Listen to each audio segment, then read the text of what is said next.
Hi hello నమస్తే welcome to social post TV. నేను మీ anchor పప్పు. ఈరోజు మనతో స్పెషల్ గెస్ట్ ఉన్నారండి. ఆ గెస్ట్ ఎవరు కాదు, పొలిటికల్ అనాలిస్ట్ శ్రీనివాసరావు గారు ఉన్నారు. కొన్ని ఆసక్తికరమైన ఆంధ్రప్రదేశ్లో జరగబోయే పొలిటికల్ గురించి కొంచెం మాట్లాడి చర్చించుకుందాం సార్తో. నమస్తే సార్. నమస్కారం అండి. ఎలా ఉన్నారు? ఫైన్. ఒక షాకింగ్ ఏంటంటే మనకు లోకేష్ గారికి షర్మిల గారు గిఫ్ట్ ఇవ్వడం జరిగింది. ఇది కూడా ప్రశాంత్ కిషోర్ గారి టీం ప్లానేనా సార్? ఇప్పుడు ప్రశాంత్ కిషోర్ ఇప్పుడు అదే వచ్చింది. రేపు టీడీపీ ఏం చేసినా చంద్రబాబు నాయుడు గారు తల క్రాప్ మార్చాడు అనుకోండి. ఇప్పుడు ఆయన ఒకే క్యారికేచర్ కనపడుతుంది మనకు, గెటప్ ఎన్నాళ్ళ నుంచో. సపోజ్ ఆయన ఏమైనా డ్రెస్కి రంగు ఏమైనా మార్చాడు అనుకో, ఇదిగా ప్రశాంత్ కిషోర్ చెప్పాడంట. అంటే ఇలాంటివన్నీ చూస్తాం మనం. నేను అనేది ఏంటంటే టీడీపీ వాళ్ళకి అదే బాధపోపం. నేను అనుకోవడం ఏంటంటే నిజంగా వాళ్ళ అచీవ్మెంట్లు ఏమైనా ఉన్నాయనుకోండి, అవన్నీ కూడా వాడికి ఖాతాలో వేస్తారు. ఇప్పుడు ఏం జరిగినా కూడా ఆయనకి ఖాతాలో. ఇప్పుడు షర్మిల గారికి ఒళ్ళు మంట కింద ఉంది వాళ్ళ అన్నయ్య మీద. అన్నయ్యన షర్మిలకి అన్నయ్య మీద ఒళ్ళు మంట. ఇంత కారణం ఏంటంటే ఇందులో రెండు రకాల వాదనలు ఉన్నాయి. ఒకటి, ఈ అధికారంలో వాటా కావాలి నాకు, కష్టపడింది కదా, తను కూడా పాదయాత్ర చేసింది, తను కూడా తిరిగింది, తన వాయిస్ని భరించలేని పరిస్థితి నుంచి వాయిస్ని అందరికీ అలవాటు చేసింది. నిజం, మొదట్లో భరించలేకుండా చాలా ట్రోల్ చేశారు, కానీ ఇవాళ ఆవిడ వాయిస్ చాలా బాగా వినిపిస్తుంది అందరికి.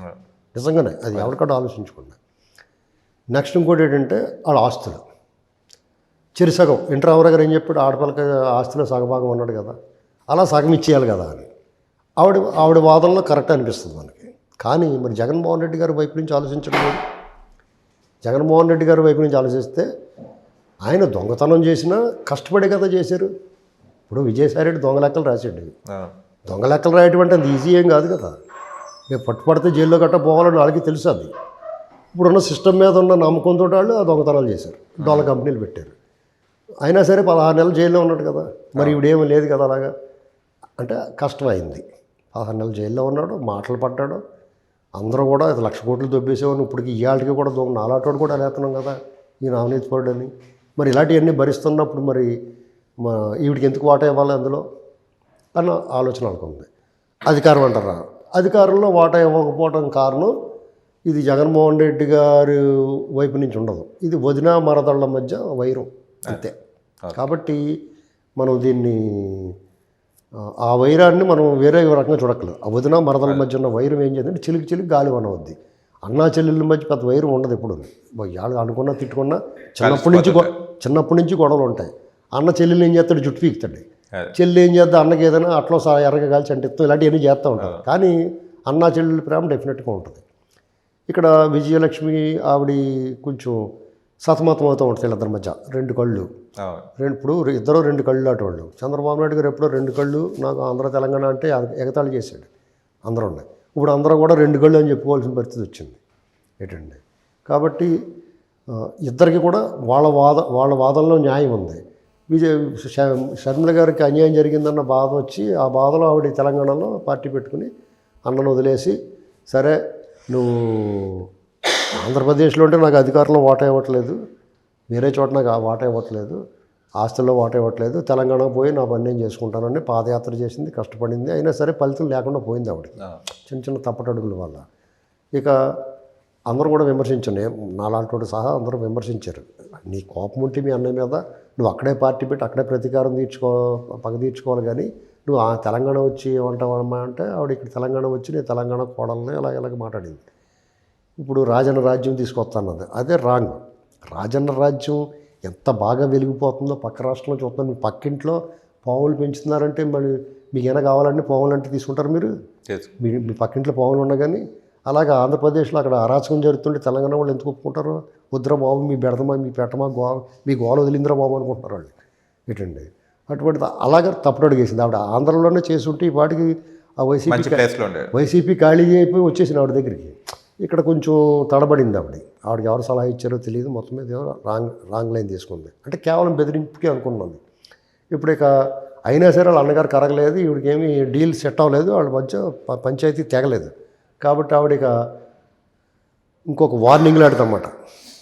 అంటే ఉప్పు నిప్పులాగా ఉండి ఉత్తర దక్షిణ ధ్రువాలుగా ఉండి అసలు ఈ ఇంటిమే కాక ఇంటిమే వాడకూడదనేటువంటి పరిస్థితుల్లో వాళ్ళకి లోకేష్ గారు నా చంద్రబాబు నాయుడు గారి ఫ్యామిలీ కాబట్టి క్రిస్మస్ గిఫ్ట్ పంపించింది.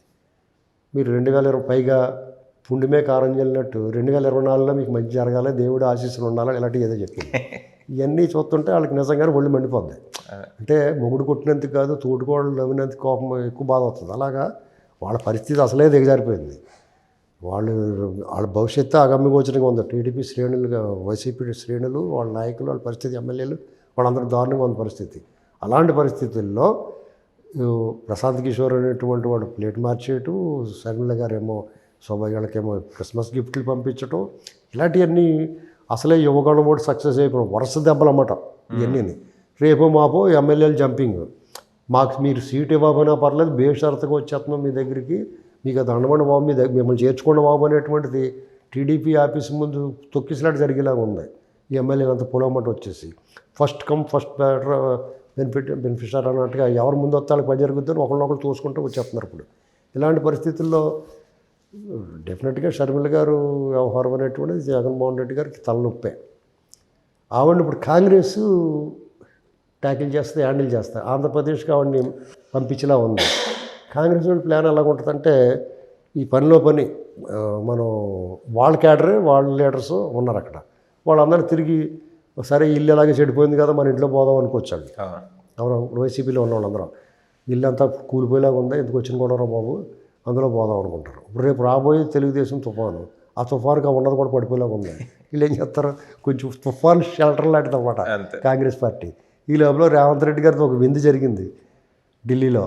ఆయన ఎంపీకి రాజీనామా చేసిన తర్వాత ఒక విందు ఏర్పాటు చేస్తే అందులో ప్రముఖంగా కనిపించిన వైసీపీ ఎంపీలు వాళ్ళందరూ కూడా మా ఆస్తులు గీస్తులు అక్కడ ఉన్నాయా బాబు, కొంచెం నువ్వేమో చూస్తారేమో చంద్రబాబు గారు తాలూకు మనిషి అని అర్థమవుతుంది మాకు, మమ్మల్ని ఏం ఇబ్బంది పెట్ట, కావాలంటే నువ్వు ఎలా చెప్తావు అలా చేస్తావు అంటే ఆయన ఏమని ఉంటాడు, అయితే వచ్చేయండి అక్కడ బలోపేతం చేసుకోండి, ఈసారి కాకపోతే మళ్ళీసారి కన్నా పని జరుగుద్ది, ఇక్కడ వైసీపీయా ఏం ఉండే పరిస్థితి కాదు, తను జైల్లో పోతాడు, పార్టీ చాలా చెదిరైపోద్ది, మీరు కనుక మళ్ళీ కాంగ్రెస్ పార్టీలోకి వచ్చి దీన్ని బలోపేతం చేసుకోకపోతే బీజేపీ తిష్ట వేస్తుంది అక్కడ, తెలంగాణలో తిష్ట వేసినట్టు, కాబట్టి మీరు కాంగ్రెస్లోకి వస్తే ఇవాళ కాదు ఇంకోసారి పని జరుగుద్ది అని చెప్పుండొచ్చు.